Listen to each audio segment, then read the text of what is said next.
Hey guys, Eric James, L'Oreal Alchemist, here representing L'Oreal Professional on the hairbrain. You kidding me? So super pumped, super grateful to be here. Yeah, so let's get into it. So what I want to focus on today is essentially contouring, right? Highlights not going anywhere, they're huge. Balayage, Foilyage, baby lights, baby balayage. We've got all these techniques, right? But we really don't know what we're going to do, what technique we're going to take until that client sits in the chair, right? So one thing that I really like to focus on is contouring and also dimension, right? I feel like dimension is super important in hair, especially if you're going to go on the cooler ends.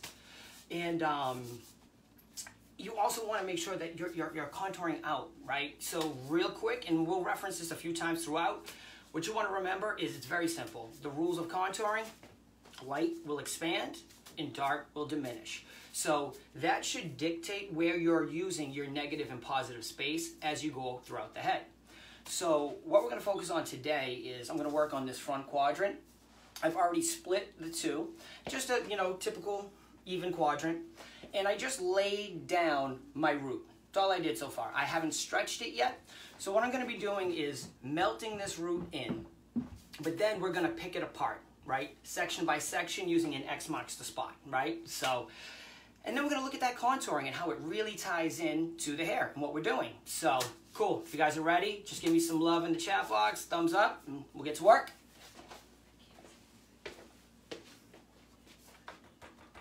So, I have already laid down, let me bring you a little closer here.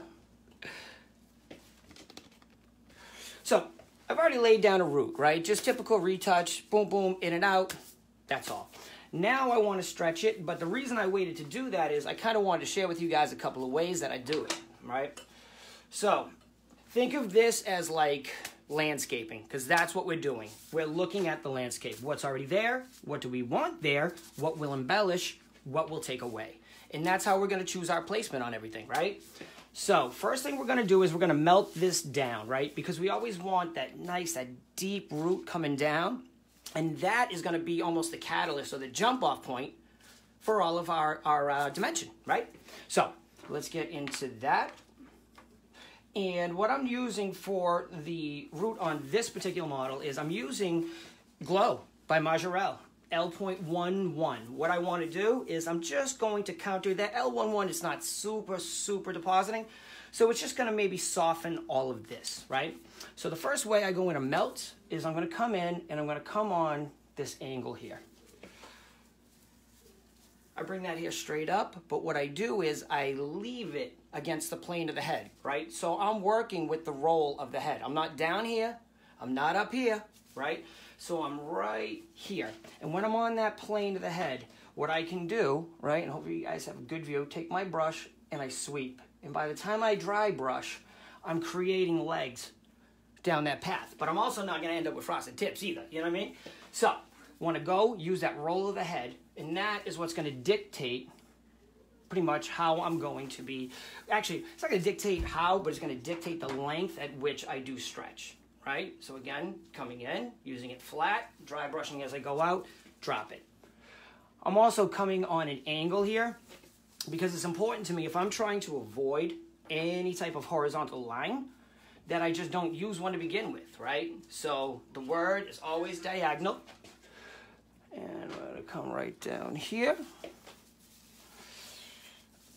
Yeah, I find myself melting a lot of my clients now, just even with gray coverage, right? Even with that gray coverage, because even though we're covering white hair and, you kind of have to, you can still have fun doing it, right? Doesn't have to be like that. So you'll notice as I move down, what I'm doing is that hair is standing straighter up because I'm staying on the roll of the head. Very important, we stay on that roll. All right, that was a little thick. Pull back a little bit because, again, I want to ensure I've got that good saturation. So now that I'm a little bit lower, you can see a little bit better. All right, coming right up.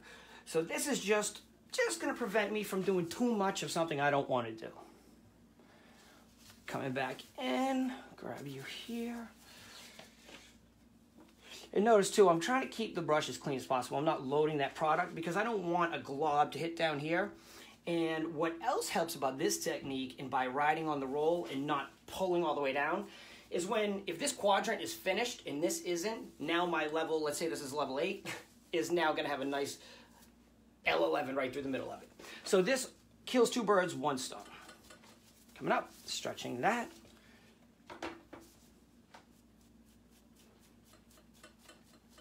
All right. Put you through here. Beautiful. So now that I've got that first section laid down, I'm then going to double back, right? Because my legs, they're not as, again, I'm not looking for balance, right? I don't want like 1 line, 2 line, 3 lines. I want symmetry, right? So I want to make sure that that shadowing is coming all the way down. So I'm going to come in. So L11 is the exact shade I'm using in Glow by Majorelle. And what's fantastic about Glow, it's level free, permanent color. We're talking like 60% tone, 40% base, and it is absolutely out of this world. It can cool anything down. It's a neutralizer, it's a mixer, it's everything. So if you haven't checked out Majorelle Glow yet, please check it out. So what I'm doing is I'm using this brush. Comb. I love the way it has the bristles inside. So what it does is, I'm not gonna have this even tooth pull down, right? What I'm gonna end up getting is dimension, right? Gonna get softer diffusion, right? And again, bouncing up here, but I don't really wanna come down this far because if I drag that depth down here, you know, it's kind of redundant. So, coming back through, I am going to quickly work this down so we can get to the other side and start contouring. All right, harebrained, right? These guys are the best or what? Actually, question real quick. Who has used, because I'm using Glow, but my lightener that I'm gonna go in and use, I'm gonna use the new MT8 BI. So it's our Multi-Techniques 8 with the bonder inside. I mean, it neutralizes, lifts 8 levels, and it's got a bonder right inside, so you don't have to do anything really, right? You don't have to glaze if you don't want to. It's going to tone out on the lift, but it doesn't use any direct dyes, anything like that. That might, create a block if you wanted to do on scalp. Would technique be the same on the retouch if the retouch was much darker than balayage? Great question, Jackie. Yes, would the technique be the same on the retouch if the retouch was much darker than the balayage pieces? It would be very similar, but I would be much, much more cautious on this part, right? Great question. Because again, we don't want to bring the depth into the light too much. And so if we're going with a really drastic contrasting root to mid, we would just want to be more careful, put more kind of insurance policies down. I would probably cover each quadrant as I worked it, just to ensure, optimum cleanliness. But great question. So now I am going to spin our girl really quick. And now on this side, this is another way that I like to apply melts, because again, it's all about keeping that diffusion where it needs to be, right? We got to keep that soft. So, okay, we have a question. What is that comb called? I wish I knew. I believe it's a teasing comb from YS Park. I believe I'm correct on that. I will double back and throw it up on my page when I have the answer for you. I promise. So, you had seen on this side, we did the diagonal using the roll of the head. This, I love to use this technique to melt too. But again, this, to go back to, who was it? Jackie. Yes, Jackie's question with the DACA. This is something I would definitely cover this portion with if I had lighter hair happening, right? Because what I'm going to do, and real quick before I do what I'm going to do, right? I want to tell you why I use this. I use this to melt, but also, let's say somebody is like super dark and, we're dealing with white coverage. By applying vertically, it leaves that grow out that much softer, right? So it's automatically more diffused. And when we're going for a shadowed root, that's what we're looking for, right? Diffusion. So I'm going to come right in here. I'm going to pull my section out like this. And what I do is I walk it up, right? And let me spin her a little bit so you can really see this angle, because it is important. See, I walk this up. If this is all crinkled here and this, it's got to be even, right? So I want to pull this up, then bring her back. Oh, let me lock her back up. So it's important that we then move this back, right? And now this foil is just here to guide us. But again, see what I'm doing? I'm using that roll to push me off the head. So I'm going to get myself a better angle here. Very good. And let's run through. So do we have anybody there that's pretty much applying vertically all the time? I find myself sometimes by the mood too. I'll just start to apply vertically if it just feels right. And that's something to speak to this too, with the contouring, everything. What feels right, right? When you go into the head, this is pretty easy because we're laying down what we're looking at, right? But when you got a client coming in who's already, you know, they got some old grown out highlight, they've got old grown out balayage, etc. What we want to do is we don't necessarily want to run over the same tracks and keep those same patterns and all that, right? We need to look at the negative and positive space and see what we can do where. How can we bring that back to life? So, you know, we don't want, you know, massive amounts of blonde, no dimension here, you know, some brunette there. Look at it. Instead of thinking, I'm going to stay in, you know, this sectioning or this section, I'm going to do a mohawk, right? Think of the landscape. What's already there and what does it need? That's really a great way to look at this, and it'll always, always serve you right. So again, coming in, buttoning this up. Okay, we're melting this back. And now the comb technique is even better actually on this way because we're hitting it from both sides. It's almost like cross-checking your sections because what we're going to do is we're still going to comb that down horizontally. And we're almost done with this part. All right.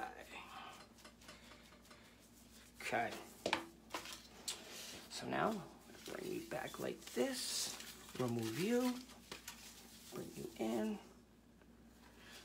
Again, taking that diagonal, coming in, do a little bounce right here, right? Because what that's going to do is we come in, we pull that die load down, move it back. Now we're actually kind of applying and then smooth in. Never run to the end, especially if it's super dark hair and you're working with big contrast. This is great for just, you know, you're not looking for big contrast. You're looking for dimension, right? Because I see them as two different things almost. Okay, coming in here. All right, so bring these babies down. So now that we've got that melt done, so what we want to start doing now is getting ready for the light, right? We want to start getting that going. So what I'm going to do, and I generally use the peak of the eyebrow as a jump off point, right? So for this particular one, I'm going to come right in here. And it's going to look very much like a traditional mohawk section. Coming in here, using that guide again. But again, what's important is that I have this stuff here, right? See this stuff that's folded in the middle? So again, and if you've got to clean this comb periodically, whoa, make sure you clean the comb periodically, right? Because again, you just don't want to drag everything through. And she is over my crap today. She's trying to jump away. So we've got her sectioned out there. And that's going to leave us 1, 2, and 3 on these sides. So we're going to start with this side. Then we're going to go to that top section. And then we'll show you what it looks like. What if the pot is on the side? Great, great question. This can travel, right? So absolutely, thank you for asking that. This can absolutely travel. However, if like somebody's rocking like a real deep pot, I really wouldn't move it all the way over there. I would probably attack it a little bit differently. But to that point, and to piggyback off that, thank you, I would also go in. This technique is great for, again, fresh or touching somebody up, right? The only time I really wouldn't use it, again, is if it's a super deep pot. So now, I had said earlier, X marks the spot. And that's what it is, right? You guys will have seen this before, I'm sure.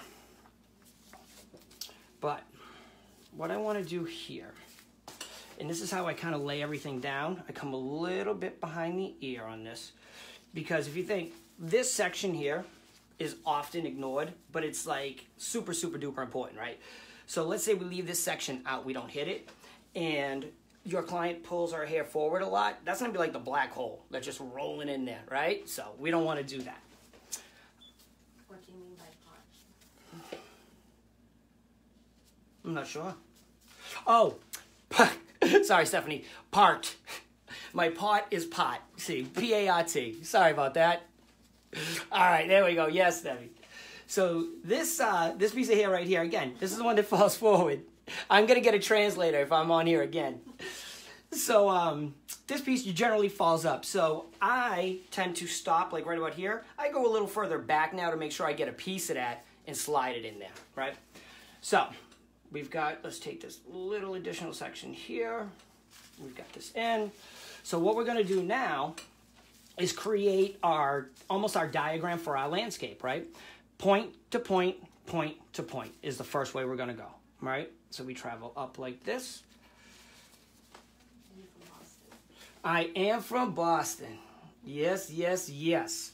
Who else we got here? So, you know, I'm from Boston, so who else do we got here? Do we have any else Boston here? We've got some West Coast. Portugal, nice. So see what I'm doing, and I really wouldn't run through it. I wouldn't play with it this much, but I want it to be very, very clear for you guys. I want you guys to see this very cleanly. And coming here. Now, this part is entirely up to you, and this is where it becomes, you know, more of that contouring as well, right? So this section here is the one we're going to talk about right now. But as you can see, now that I've got it all sectioned out, separated, and a little bit cleaner, you've got that nice X right in the middle. Wisconsin, Dominican. All right, Denise, I love it. My fellow Boston, translate for me in the comments, please. I love you. So here we've got our X cut down. Now this is up to you, right? If you were going to do Texas, Oklahoma, Mexico, oh my God, UK, you guys are awesome. I love it. I love your accent, Stephanie. So we're coming in here. We've got this broken down. If you were going to do some large color blocking, you're good to go, right? So you could take these 4 sections and break them down. A lot of people aren't going to be color blocking that big right now. So I will even break this down further as we go along. South Africa, Dublin, everybody's here. I love it. So I'm going to break this down a little bit further. However, right, contouring. This right here, and this is perfect example. I'm going to start, we've got this piece here, right? So whether I highlight this or if I keep this dark or, you know, whatever I decide, shadow, whatever I decide to do here is all going to be based on her face shape, right? So just remember this. If she had a triangle-shaped face, right, she would be widest at the temples, thinnest at the chin. So if I come in here and I start adding a lot of light, right, that muddy piece, boom, boom, boom, big muddy pieces, get all that light there, that light is going to expand. So if her forehead is already on the wide side, now you're really not doing her any favors, right? So keep that in mind. You want to keep depth here. You don't want to go in and you don't want to add light when something should be diminished rather than expanded. So keep that in mind here. So moving in, we're going to address that separately. I'm probably going to baby like that right up top. And again, I'm going to mix different techniques. I've got my BS9 foils, right? So I'll be utilizing these along with my meshes. I'm going to be doing some balayage, some French balayage rather, and then I'm going to be going in doing some foilyage and some more melting. Give it what it needs, right? Where you're not stuck to one technique, to one product, to one tool, to one, you know, you really pull it all out and give it what it needs. So I'm going to come in here and I'm going to switch her back to you guys so you can see. I'm going to do this section and I'll break down the top and then I'll give you back your day. So I had mentioned earlier further breaking down the subsection. So what that looks like is, let's start here. One thing that I really like to do, and it plays off of the French balayage, is this groove right here. This is a beautiful single right here. This is a 1 right here. So I want to remove this, okay? What's the rough color? I'm sorry? What's the rough color? What's the rough color? Oh, retouch. Thank you, brother. So the retouch, I just got L11 right on those roots. Gonna take that copper, cool it right down. So this piece, I'm going to actually balayage. Whereas the underneath of this is going to be more melted. But I'm not just going to do that single melt, right? So I'm going to come in, and now I've said I've got L11 right here. Come right behind.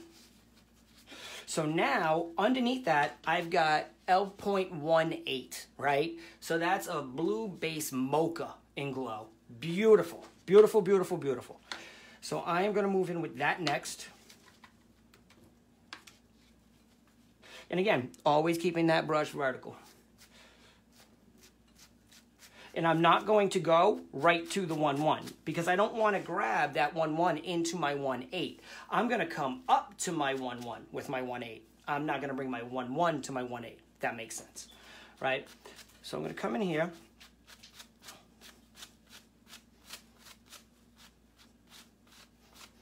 And when I get to the very, very bottom, what I'm going to do, let me stretch this a little further.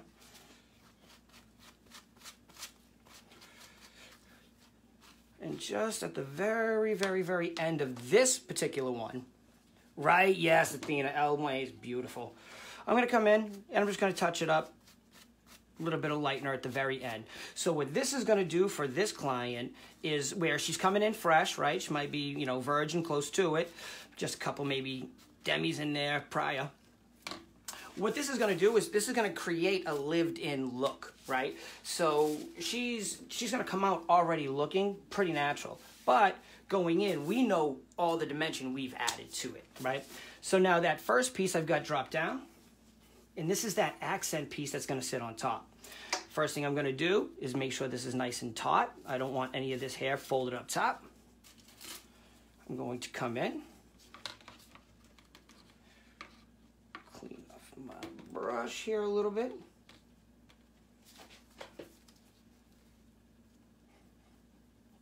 Just going to work that in. So now, I paint upwards a lot, right? And so when you paint up, it's essentially removing product and bringing it down, applies it. So it's a fantastic way to really diffuse. I'm also going a little further. I was going to do just traditional French balayage on this piece, but I didn't want to surface paint it. I want to get a little further in. So what we're going to actually see when this comes out is that we'll have that depth surrounding that brighter piece in the center. And you're really building a piece of art as you go, right? So as you look and see what you're doing and developing, you create that next section. So we've got our first one down. Now we go into here. Now keep in mind too, where it's going to fall naturally. So you can break this down a couple of ways, right? I tend to come in, you can break it down into 2 or 4. Again, it depends on density, how much that we're, actually how much contrast we're looking for, what we're trying to get done. You could also come in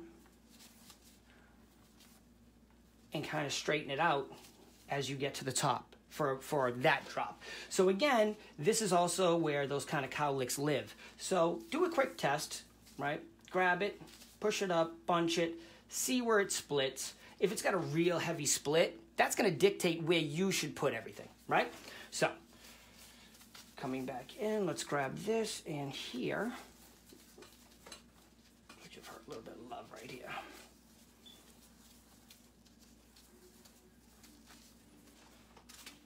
So in this section here, bring her back like this. Again, making sure. So like, I'll go back in. Like when I pulled that, if that was not clean, I'll stop the entire process, go back, pull it out, make sure it's clean. Now on this piece, I'm going to use my alternating tone. So I've got L11 at the base, I've got L18 running through as formula A, and then now this will be formula B. This is 2-8 with a little bit of 02, okay? So the 0.02 with the 0.28.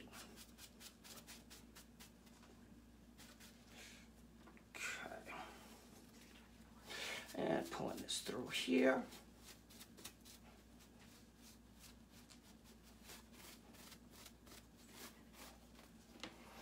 And we're going to shut this down. Now, also, use your tools wisely. What I mean by that is I've got mesh here, and I've got BS9 foils.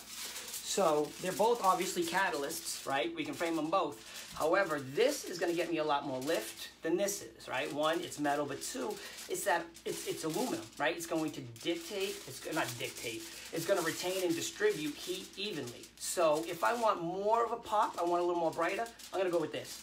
If I want to keep it cool, a little bit more mellow, I'll stay with my mesh. So again, not just your developers, your color choices, but also your tool choices. So now we're going to come in, we're going to button this up here. Pull you there. Now on this piece here, because the L11, what I'm trying to do is just kind of soften and create something really, really beautiful, just a soft melt. I'm going to come in, I'm going to bring some of that base down into this as well, right? And again, you are creating this as you go. Each section is the micro is the macro. Right? So I might be focused right here, but I'm thinking about the whole head. Where's this going to fall in relation, etc. So we've got pretty much the juice on how we're going to break all of this down. And let's see, 3 different formulas on ends. Yeah, I'll run for you, Jackie. So what we're looking at is, what up, Jordan?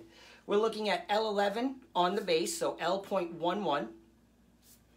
Formula A on the mids in the ends is going to be L.18. Formula B, the alternate mids, is going to be L.28. And then finally, for my lightener that I'm using and I'm hitting here and there, I'm going with the MT8BI. And the reason I'm using the Multi-Techniques 8 with the bonder inside, not just the neutralizing and the, obviously, bonder inside with no added time, but I'm putting glow everywhere on this head. I don't need to glaze it when I'm done, you know? So I want something that's going to be a little bit more natural because glow's finish is like supreme. So I don't really want to muffle that down. So what I'm going to do is use that Blondo, I'm sorry, the Blonda Faster Stronger MT8BI, and I'm going to let it just neutralize for me. Pick this up, and I'm staying in the same tonal realm. So again, you know, you don't want to step one foot over the other for no reason. So we've got this breakdown. We know how we're going to break this down. I am going to slide real quick to the front and show you how that looks. Then we'll see what it looks like all done. So now I've got this top section separated. And again, we're going to rock that X. But now when we get up top, sometimes it's a little bit more beneficial to break it down closer to almost like a pivot point, right? And which would be, think of like a pie. So for that, I'm going to come in, again, peak of the eyebrow. I'm going to come in right back here. Again, peak of the eyebrow.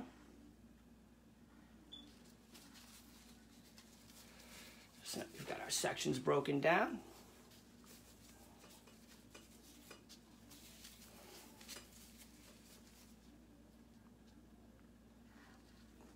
This will probably take you more time than anything, right? All right.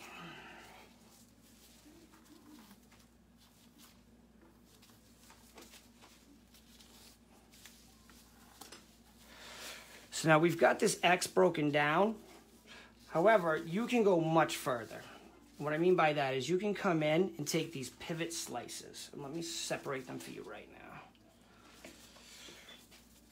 So now these, you could slice right through. If you alternated 1/8, 2/8, and anything like that, it has to be close in the tonal realm, and it just mirrors each other. Right? So we would break it down just like that. So we've got the idea. We know we need diagonals. We've got our formulas.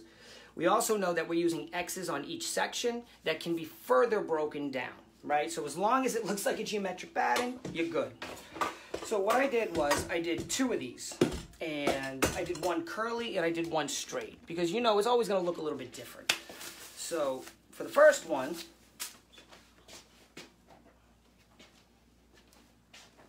this is kind of how that plays out.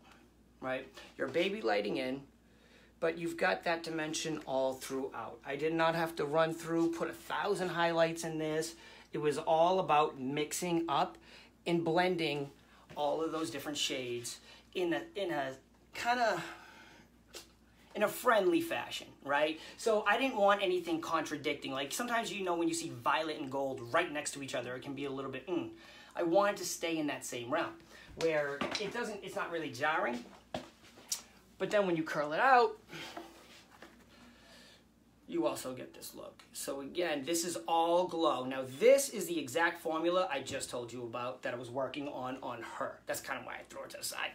So with all of those mochas in there, this is that finished look that you're gonna get. All right, so me and my girls, we thank you very, very much. Please, L'Oreal Professional, check us out, L'Oreal Alchemist. If you have any questions about anything we covered today, you want to go a little bit further, you can find me on Instagram at L'Oreal Alchemist. And yeah, I'm here to answer any and all questions. So thank you guys so, so much. Hairbrained, thank you for having me. It's super grateful. And thanks, guys. Have a great day. Take care.